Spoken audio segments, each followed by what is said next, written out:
Hello बच्चों, let's read this question. So this question says, a body is projected vertically upward with a speed of under root gm by r, where m is the mass and r is the radius of the earth. The body will attain a height of, body देखिए कितनी height आपकी attain करेगी ये आपको यहाँ पर बताना है. ऑलराइट, तो चलिए इस क्वेश्चन को स्टार्ट करते हैं. So we can write down the key concept of this question. इस क्वेश्चन का बच्चों देखिए की कॉन्सेप्ट क्या लिख लीजिए. कंजर्वेशन ऑफ एनर्जी लिख लीजिए. क्या लिख लीजिए? Conservation of energy. Energy conservation से आप इस क्वेश्चन को सॉल्व कर सकते हैं. कंजर्वेशन ऑफ एनर्जी, या फिर आप basic Newton's laws of motion या फिर इक्वेशन ऑफ मोशन लगा के भी सॉल्व कर सकते हैं. ठीक है, इन कंजर्वेशन ऑफ एनर्जी से सॉल्व करते हैं. देखिए, body is projected vertically upward with the speed of under root GM by R. ठीक है, all right, the body will attain a height. ठीक है, बॉडी को हम यहाँ पर अर्थ की सरफेस से क्या कर रहे हैं? थ्रो कर रहे हैं. ठीक है, अर्थ की सरफेस से. ठीक है, अर्थ की रेडियस देखें यहाँ पर कितनी है आपकी, कैपिटल आर के इक्वल. यहाँ पर से आपने किसी बॉडी को क्या किया? थ्रो किया. बॉडी जाएगी जाएगी कुछ ऊपर जाएगी, मान लीजिए आपकी एच हाइट तक ऊपर चली गई. ठीक है, बॉडी आपकी यहाँ पर पहुंच गई. ठीक है, एच हाइट पर पहुंच गई. ठीक है, अब बच्चों देखिए, जब बॉडी अर्थ की सरफेस पर थी तब इसके पास कौन कौन सी एनर्जी होगी? काइनेटिक एनर्जी भी थी क्योंकि तभी ऊपर की तरफ थ्रो किया हुआ है. ठीक है, और पोटेंशियल एनर्जी तो होगी. ठीक है, और जब ये आपकी हाइट, इनिशियल पोजीशन ये थी, इसको मैंने आई बोल दिया, फाइनली आपकी यहाँ पर पहुंच गई. फाइनली यहाँ पर पहुंच गई, ये कैसे पता चला? देखिए बच्चों, जहां पर इसकी वेलोसिटी जीरो हो जाएगी वही तो उसकी मैक्सिमम हाइट होगी, तो हमने maximum height capital H small H मान दिया from the surface of the earth. ठीक है, और इन जनरल बच्चों, चलो अभी हम इतना लिख लेते हैं. ऑलराइट, अब बच्चों देखिए यहाँ पर एनर्जी कंजर्वेशन लगाइए. जब बॉडी आपकी आई पड़ती तब इसके पास कौन कौन सी एनर्जी होगी? काइनेटिक एनर्जी भी होगी प्लस पोटेंशियल एनर्जी भी होगी. ठीक है, इन दोनों का summation.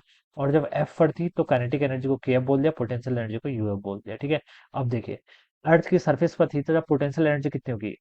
Minus G M M by R के इक्वल माइनस जी टाइम्स ये आपकी अर्थ है जिसका मास कैपिटल एम है, ये बॉडी का मास मान लीजिए स्मॉल एम के इक्वल है, तो minus G M M divided by R. ठीक है, this is the potential energy whenever it is at the surface of the earth. ठीक है, plus kinetic energy. Kinetic energy कितनी होगी? हाफ एम टाइम्स वेलोसिटी का square. Velocity देखिए आपको given कर रखा है, बॉडी को under root G M by R speed से थ्रू किया, यानी कि इसकी वेलोसिटी हो जाएगी, इसका स्क्वायर करेंगे तो जी एम बाई आर के इक्वल हो जाएगा. ठीक है, इट इज इक्वल टू, जब ये एफ पॉइंट पर पहुंच जाएगी, ठीक है, मैक्सिमम हाइट पर इसकी इसकी वेलोसिटी जीरो होगी. वेलोसिटी जीरो तो काइनेटिक एनर्जी भी जीरो. ठीक है, प्लस पोटेंशियल एनर्जी कुछ ना कुछ होगी, और वो कितनी होगी? Minus G times capital M into small M divided by आपका डिस्टेंस हो जाएगी यहाँ से आर प्लस एच के इक्वल. ये वैल्यू यहाँ से इतनी आ गई. ठीक है, अब बच्चों देखिए इसको सॉल्व कर लीजिए. यहाँ से आपका minus G M M by R. ठीक है, और यहाँ से कितना आएगा आपका two, sorry, G times capital M small M divided by two R. ठीक है, ये वैल्यू किसके इक्वल होगी? Minus G capital M small M divided by R plus H के इक्वल. ठीक है, ये वैल्यू यहाँ से इतनी हो जाएगी. अब बच्चों देखिए, G M M by G M M यहाँ भी है, जी एम एम, पहले तो चलिए इन दोनों को सॉल्व कर लीजिए. Minus G M M by R plus कितना है आपका? G M M by two R, इसकी वैल्यू हो जाएगी आपकी minus G M M divided by two R के इक्वल हो जाएगी. ठीक है, ये हो जाएगा. ठीक है, इजिकल टू देखिए minus G times capital M small M divided by आपका आर प्लस एच के इक्वल हो जाएगा ये. ठीक है, माइनस जी एम एम से यहाँ पर minus G M M cancel. ठीक है, तो यहाँ से आपकी टू आर की वैल्यू कितनी आ गई? आर प्लस एच के इक्वल आ गई. ठीक है, और एच की वैल्यू कितनी हो जाएगी फिर? टू आर माइनस आर, यानी कि आर के इक्वल.